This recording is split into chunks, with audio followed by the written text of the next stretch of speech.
Estamos en el ITESO, Universidad Jesuita de Guadalajara, en el marco del 21º Simposium de Educación, y tengo el gusto de conversar hoy con el doctor Cristóbal Suárez Guerrero, quien es profesor de la Universidad de Valencia y además un experto en el tema de aprendizaje en red. Muchas gracias, Cristóbal. Un placer. Yo creo que todos tenemos un tema que nos apasiona. Uno de tus temas es el tema del aprendizaje en red. ¿Qué te llevó a ti a apasionarte por este tema?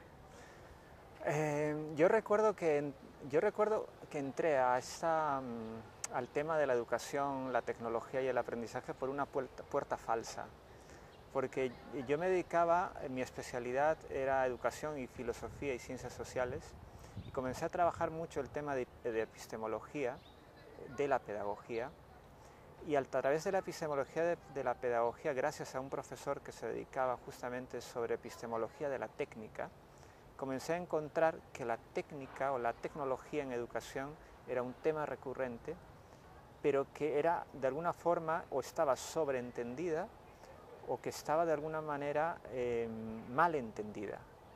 Y comencé a fijarme seriamente en este tema, haciendo un conjunto de trabajos, leyendo mucho sobre temas de filosofía de la tecnología, sobre tecnología en general, tecnología del aprendizaje, y comencé a encontrar que su valor en la tecnología ha cobrado mucho valor en los conceptos sobre educación a distancia.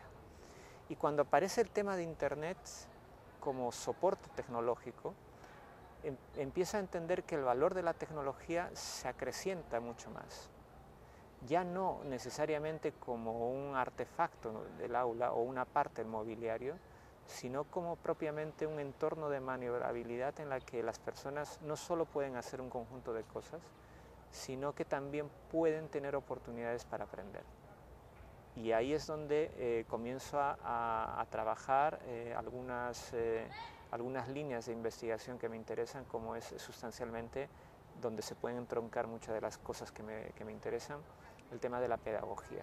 Cómo construir, cómo reconstruir un lenguaje pedagógico que nos pueda ayudar a entender ese estado de cosas, que nos pueda ayudar a entender qué añade la tecnología a la educación y cómo la educación puede transformar oportunidades a partir del beneficio de la acción técnica. Entonces, por ahí empiezo en general, mi llegada al mundo de Internet, del aprendizaje y la pedagogía no ha sido una llegada directa, sino me he servido de un corredor filosófico de alguna manera que me sirvió de puerta falsa para entrar al tema de la filosofía de la tecnología. Y este planteamiento que haces de ya no concebir exclusivamente Internet como un conjunto de herramientas o una perspectiva exclusivamente técnica, sino plantearnos esta idea de Internet como un entorno de comunicación, ¿nos lleva a pensar el aprendizaje de otra manera?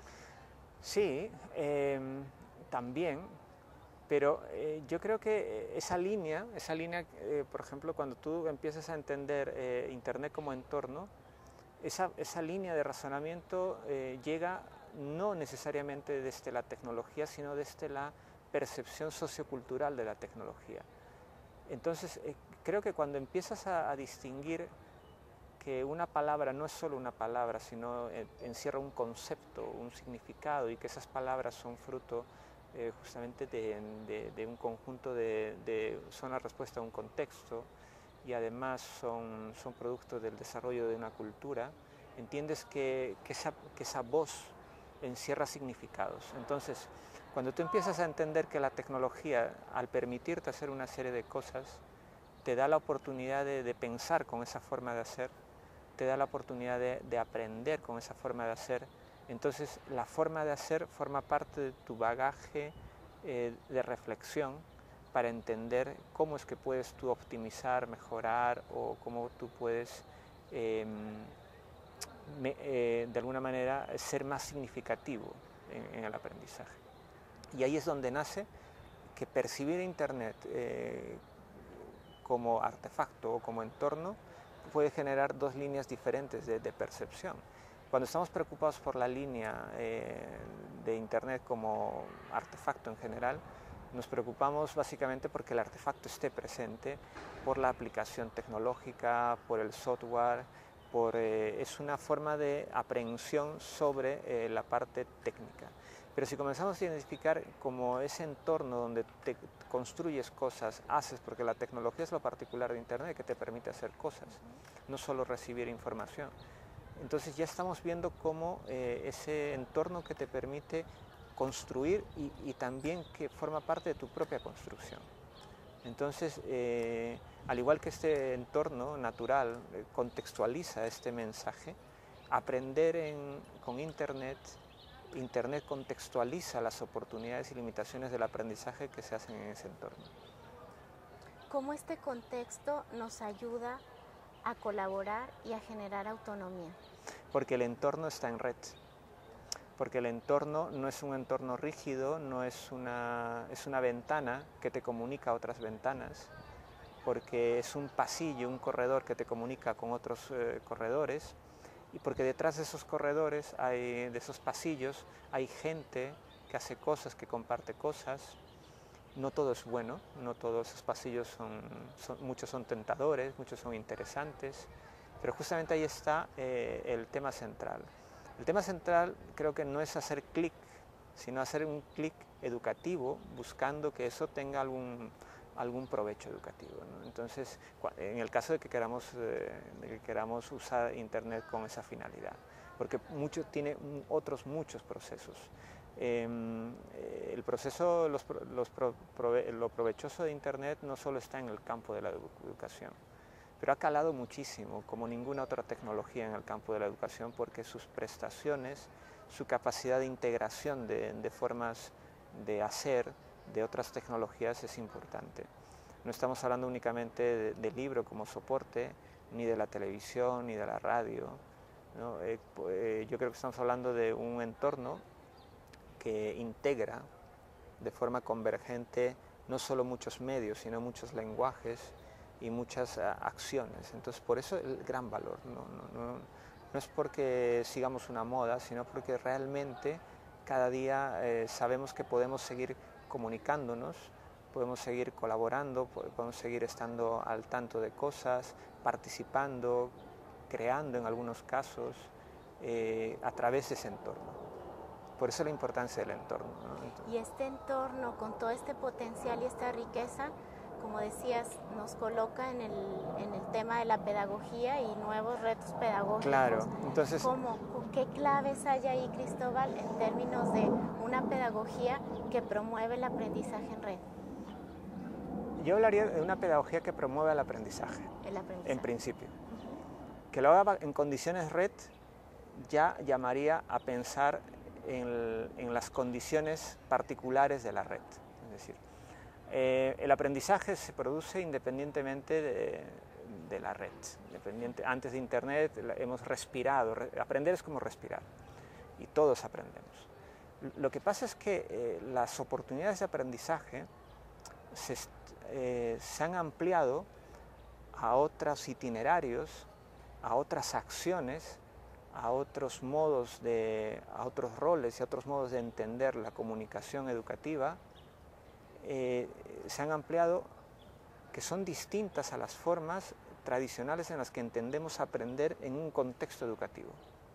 Aprender en un contexto educativo significa asistir a un lugar, a un punto de encuentro, bajo un tiempo determinado, bajo una secuencia de aprendizaje o una secuencia curricular que justifica ese hecho, aprender con una persona, normalmente con un rol, pasar una serie de requisitos bajo una metodología, etc. Esas son las características de la dinámica o de la narrativa pedagógica en el aula, porque el entorno define esa acción, y el entorno y las metas educativas y los porqués educativos. Cuando llevamos esto a entornos más flexibles, se difumina, de alguna forma, se comienza el entorno se vuelve red, Los perfiles no son claros, ya no sabemos quién enseña, quién aprende. Los contenidos se van ideando y articulando como los necesitamos. Los procesos de evaluación son más laxos y comenzamos a encontrar metodologías que de alguna manera replican la forma de aprender en red. Entonces, no es que Internet solucione los problemas de la educación, sino que no hacer caso a las oportunidades de aprendizaje podría empeorar la educación. No hacerle caso a las oportunidades de aprendizaje que abre Internet podría empeorarlo. Pero Internet no va a resolver los problemas educativos, porque los problemas educativos no dependen solo de Internet, dependen de muchos otros elementos. Pero no fijarnos que una pedagogía no empiece a entender seriamente que lo que ofrece Internet son entornos, roles, contenidos, actividades, estilos de comunicación que están más allá de la cultura tradicional en la que se genera el aprendizaje en la escuela o en el aula, es simplemente no entender que algo está pasando fuera del aula.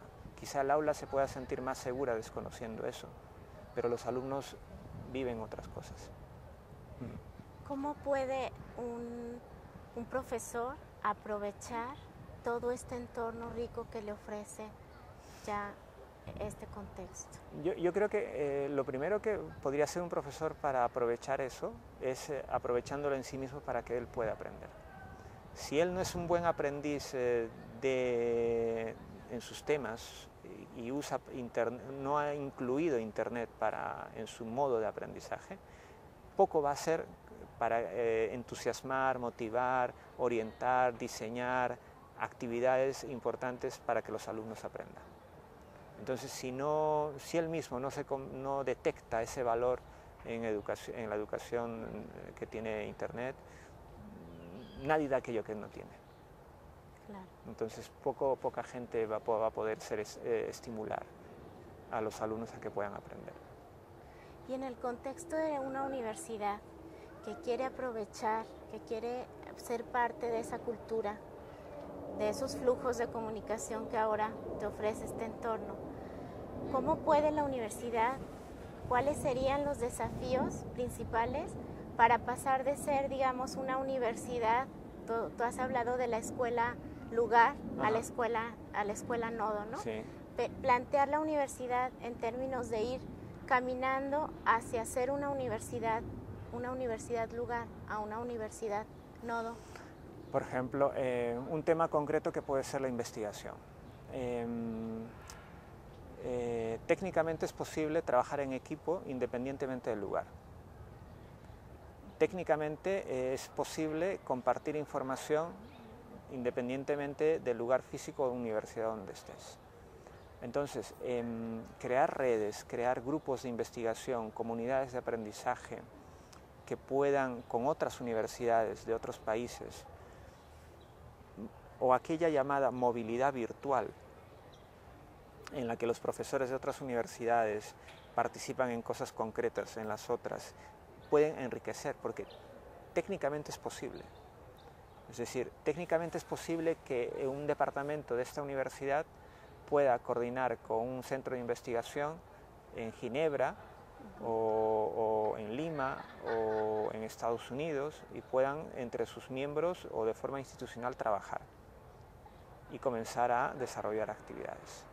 Esto hace 40 años, 30 años, hacer este cruce de actividades era muy lento. Claro. Entonces, el comenzar a reconocer que somos parte de la red significa saber cómo nos vamos a conectar. O sea, porque lo otro es ser un nodo aislado, o sea, no ser un nodo necesariamente, sino cómo aprovechar la tecnología para comenzar a desarrollar parte de la vida universitaria, como la investigación, por ejemplo, ¿no? Explotar toda esta línea de trabajo que hay, que es la ciencia 2.0, por ejemplo. Los grupos de investigación que se nutran de otros grupos de investigación y viceversa, cuando los contrastes pueden aportar muchas cosas, y la estructura vehicular con la que podemos generar todo esto puede ser Internet. Compartir documentos, compartir cosas. Yo siempre les comento con mucha con pena y alegría, pena porque ya entenderás por qué, y alegría, porque puedo trabajar con gente que lamentablemente no conozco físicamente, pero con las que he podido compatibilizar, sincronizar intereses y comenzar a trabajar. No hemos tenido el gusto de tomarnos un café, pero sí hemos hecho muchas cosas. Y con esas personas compartimos cosas. Somos puntos y estamos usando la red para poder desarrollar alguna idea, desarrollar algún artículo, desarrollar algún proyecto, cosas de ese tipo, ¿no? O simplemente, o tan importante como puede ser comunicarnos, saber qué está pasando, o estar informados. Esto lo puedes hacer a través del teléfono, sí. Lo puedes hacer a través de una carta, como siempre se ha hecho, como antiguamente se ha hecho. Puedes saber qué hace otro investigador a través de una revista, un artículo. Sí, eso se puede hacer. Pero lo que ha facilitado la tecnología es que podemos compartir recursos entre ese investigador y yo. Podemos trabajar juntos, podemos proyectar juntos, podemos hacer cosas no tan reales como puede ser estar juntos los dos en un escritorio, o tan cercanas, pero sí podemos hacer cosas valiosas a pesar de la virtualidad. Okay. En el contexto de tu universidad, de tu experiencia más cercana, ¿qué experiencias nos podrías compartir de trabajo en esta línea que pudiéramos nosotros como universidad aprovechar para ir dando pasos hacia allá? Yo a nivel personal yo trabajo mucho con los alumnos, con blogs y aprendizaje cooperativo. Pongo las condiciones que poca gente aprueba mi asignatura si trabaja solo. Y el blog es un pretexto para poder estar juntos y hacer cosas juntas. Trato de que puedan reutilizar y perder el miedo a publicar cosas. Cuando tengo la oportunidad de flexibilizar algunos procesos, los flexibilizo, ya sea usando Twitter o de alguna forma, o no solo Twitter, sino que encuentro un congreso en Valencia y rompo la clase y dice vamos al congreso, o seguimos el congreso por streaming, o comparto cosas con mis alumnos, lecturas y cosas que me parecen interesantes, y ellos aprenden también a hacer eso. Esto a mí me gusta mucho, porque siento que los alumnos se interesan, se implican y que no están solo aprobando. O sea, entre aprobar y aprender hay diferencias. Entonces, y eso por una parte. A nivel más ya de gestión de la universidad, desde hace poco con el Survey de Formación Permanente hicimos de la Universidad de Valencia, hemos montado una especie de cursos abiertos virtuales, no tan populares y masivos como los MOOC, donde no tenemos 5.000 ni 200.000 alumnos, sino tenemos pequeños grupos de 250 aproximadamente, gente implicada e interesada en temas concretos. Este curso que tenemos se llama la educación superior en red. El anterior ha sido las tendencias educativas digitales iberoamericanas.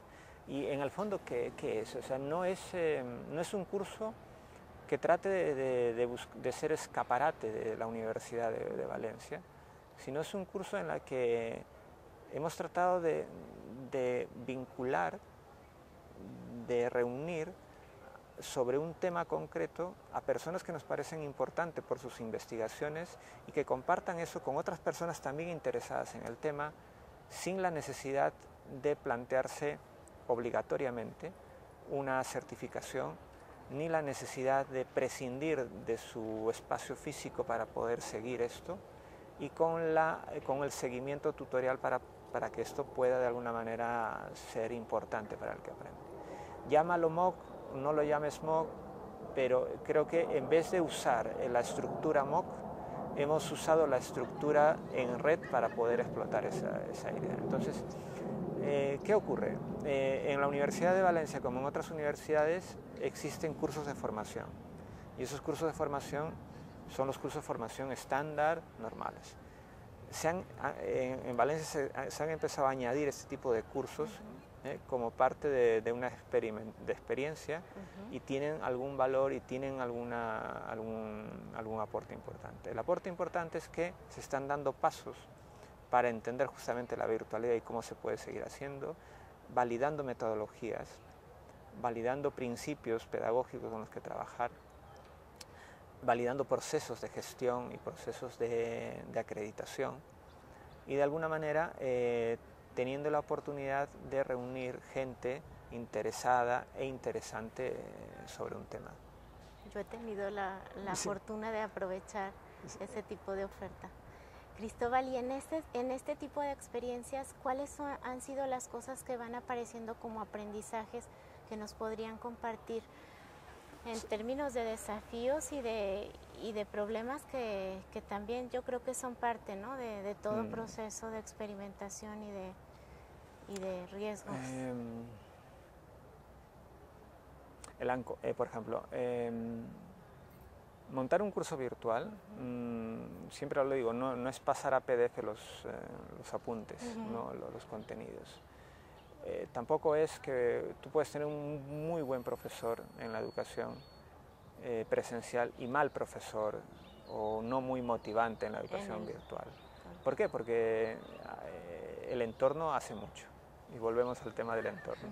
Pero, ¿qué hemos detectado en algunos cursos?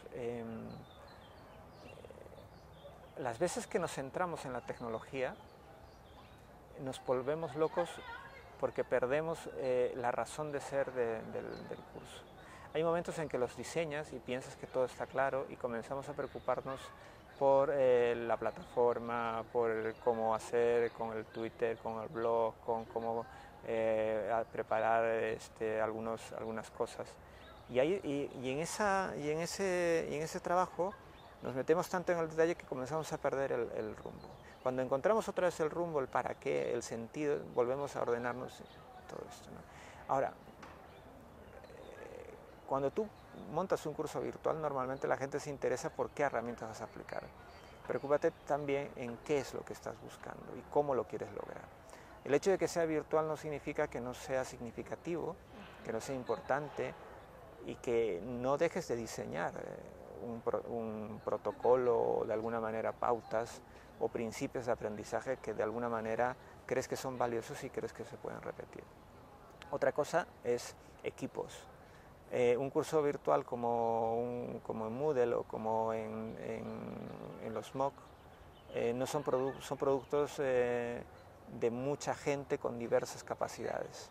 Hay ingenieros, pedagogos, contenidistas, gente muy encargada del tema de la informática, de la parte más técnica, como también la parte que tiene que ver sobre comunicación, los pedagogos. Entonces es un trabajo en equipo. Entonces trabajar en equipo es una cosa valiosa, pero hay que aprender a trabajar en equipo. Entonces primera cuestión, si quieres montar un curso virtual o potenciar la universidad con la virtualidad, tiene que haber equipos. Y esos equipos tienen que ser interdisciplinares. Cristóbal, el alumno en este contexto, el aprendiz en este contexto, ¿qué nos enseña? ¿Qué podemos aprender del estudiante y de sus formas de aprender? Del estudiante virtual.